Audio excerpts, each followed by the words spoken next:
নমস্কার বন্ধুরা, ইলা রান্নাঘর থেকে আপনাদেরকে জানাই অনেক অনেক স্বাগত। আজকে আমি চিকেনের রেসিপি আপনাদের সাথে শেয়ার করব। কাশ্মীরি চিকেন মশলা।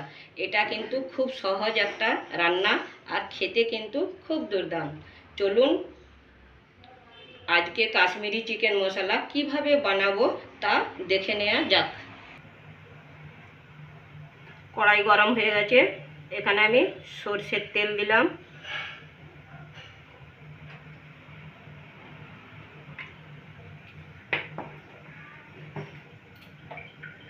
তেলটা গরম হওয়া পর্যন্ত অপেক্ষা করব।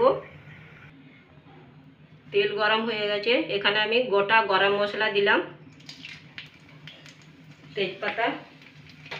এখানে গোটা গরম মশলার মধ্যে আছে ছোট এলাচ, লবঙ্গ, গোলমরিচ আর দারচিনি, তেজপাতা আর এক টুকরো লঙ্কা নিয়েছি, শুকনো লঙ্কা। গরম মশলাটা একটু নেড়ে নেব। গ্যাসের ফ্লেমটা কিন্তু আমি হাইতে রেখেছি।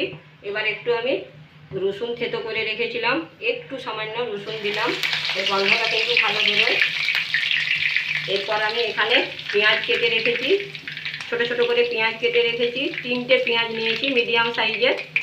পেঁয়াজটা দিয়ে দিলাম।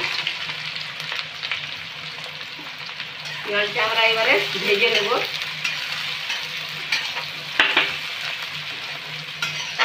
এখানে আমি সরষের তেল নিয়েছি, এই বাটির 1 বাটি নিয়েছি।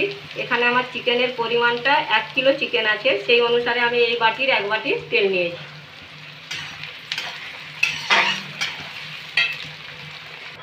পেঁয়াজটাকে একটু ভেজে নিয়েছি। এবার আমি আদা রসুনের পেস্ট দেব। এটা কিন্তু আমার এক বড় চামচের 1 চামচ আছে। আদা রসুন দুটো একসাথে পিষেছি আমি। এটাকে ভেজে নেব আমি। পেঁয়াজটাকে আমি একটু লাল লাল করে ভেজে নেব। পেঁয়াজটা ভেজে নিয়েছি। এবার আমি এখানে বড় চামচের 1 চামচ নুন দিলাম। একটু নেড়ে নেব, 2 থেকে 3 মিনিটের মতন নেড়ে নেব। এখানে আমি দুটো মিডিয়াম সাইজের টমেটো কেটে রেখেছি, এটা দিলাম। এবার আমি এটা 2 থেকে 3 মিনিটের মতন নেড়ে নেব। টমেটোটা একটু নরম করে নেব। টমেটোটা নরম হয়ে গেছে, এবার আমি মশলা দেবো। এখানে হলুদ নিয়েছি, বড় চামচের 1 চামচ হলুদ দিলাম। ধনে গুঁড়ো 1 চামচ দিলাম, বড় চামচের। এখানে শুকনো লঙ্কার গুঁড়ো দিলাম 1 চামচ। এটা কাশ্মীরি লঙ্কার গুঁড়ো দিলাম 1/2 চামচের মতন। জিরে গুঁড়ো দিলাম 1 চামচ। এখানে আমি বিরিয়ানির মশলা দিলাম, একটু দিলাম 1/2 চামচের মতন। সব মশলাগুলোকে এবার আমি একটু কষে নেব। মশলাগুলোকে আমি 2 থেকে 3 মিনিটের মতন কষে নেব। এখানে আমি মশলাটাকে 2 থেকে 3 মিনিটের মতন নেড়ে নিয়েছি। এবার আমি জল দেবো, এই গ্লাসে একটু জল দেবো। এই জলটা কিন্তু আমার একটু গুনগুনা গরম জল। আমি এই জলটা পুরো দিয়ে দিলাম মশলাটাকে। আরও আমি 2 থেকে 3 মিনিটের মতন একটু নেড়ে নেব।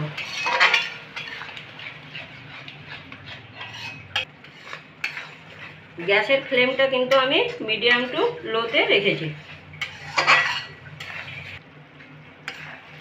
এখানে আমি 8টা কাঁচা লঙ্কা নিয়েছি, 8টা কাঁচা লঙ্কা দিলাম। আবার একটু 2 থেকে 3 মিনিটের মতন নেড়ে নেব।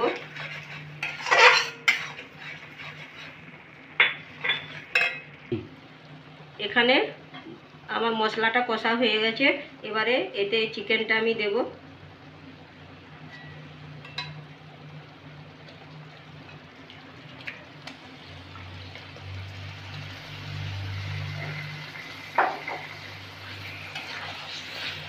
চিকেনটাকে আমি 2 থেকে 3 মিনিট ভালো করে নেড়ে নেব, মশলার সাথে মিশিয়ে নেব।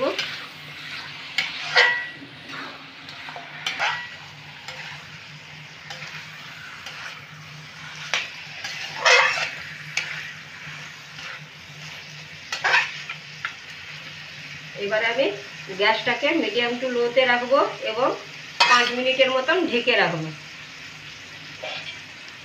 চিকেনের যে কাঁচা গন্ধটা সেটা চলে যাবে। 5 মিনিটের মতন কষে নেবো আমি এবার ঢাকাটা খুলে দেখে নেব। আমি এখানে 5 মিনিটের মতন ঢেকে রেখেছিলাম। এই দেখুন কি সুন্দর কালার এসছে।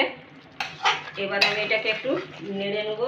এবার এখানে আমি দই এই চামচে 4 চামচের মতন দই নিয়েছি। দইটাকে আমি ভালো করে ফেটিয়ে নিয়েছি। এবার আমি এই দইটা দিলাম। দইটা দিয়ে আমি মশলার সাথে বা চিকেনের সাথে দইটাকে ভালো করে মিশিয়ে নেব। 2 থেকে 3 মিনিটের মতন মিশিয়ে নেব। গ্যাসটা কিন্তু আমি মিডিয়াম টু লোতেই রেখেছি। এবারে এটা আমি মিশিয়ে নিয়েছি দইটা পুরো। এবার আমি এটা 5 মিনিটের মতন আবার ঢেকে রাখবো।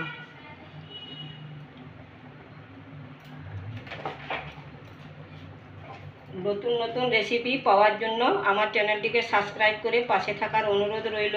নতুন রেসিপির নোটিফিকেশান পাওয়ার জন্য বেল বোতামটি অন করে রাখবেন বন্ধুরা। তো চলুন এটা 5 মিনিটের মতন আমি সিদ্ধ হতে দিই। 5 মিনিট হয়ে গেছে, ঢাকাটা খুলে দেখে নেব। এই দেখুন কালারটা খুব সুন্দর এসছে। খুব ভালোভাবে সব দই আর সব ভালোভাবে মিক্সড হয়ে গেছে, মিশে গেছে খুব সুন্দর। তো চলুন এবার আমি দেব লেবুর রস দেবো 1 চামচ। এবার আমি গ্যাসটাকে কিন্তু মিডিয়ামে ছিল, গ্যাসটাকে এবারে হাইতে রেখেছি। এবার আমি এটাকে 2 থেকে 3 মিনিটের মতন ভালো করে নেড়ে চেড়ে লেবুর রসটাকে মিশিয়ে নেব।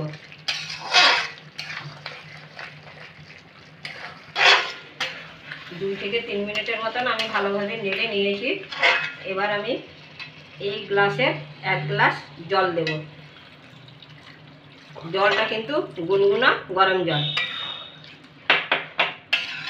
আর গ্যাসের ফ্লেমটা কিন্তু আমি মিডিয়ামে রাখবো। এবার এটাকে আমি ঢেকে 10 থেকে 12 মিনিটের মতন সিদ্ধ করে নেব। 10 থেকে 12 মিনিট হয়ে গেছে। এবারে ঢাকাটা খুলে দেখে নেব।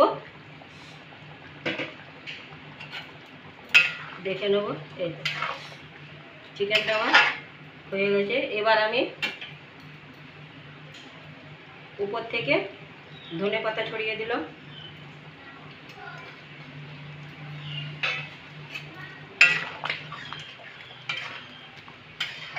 আবারও 3 থেকে 4 মিনিট নেড়ে নেব। গ্যাসটা ওই মিডিয়াম ফ্লেমে রেখেছি।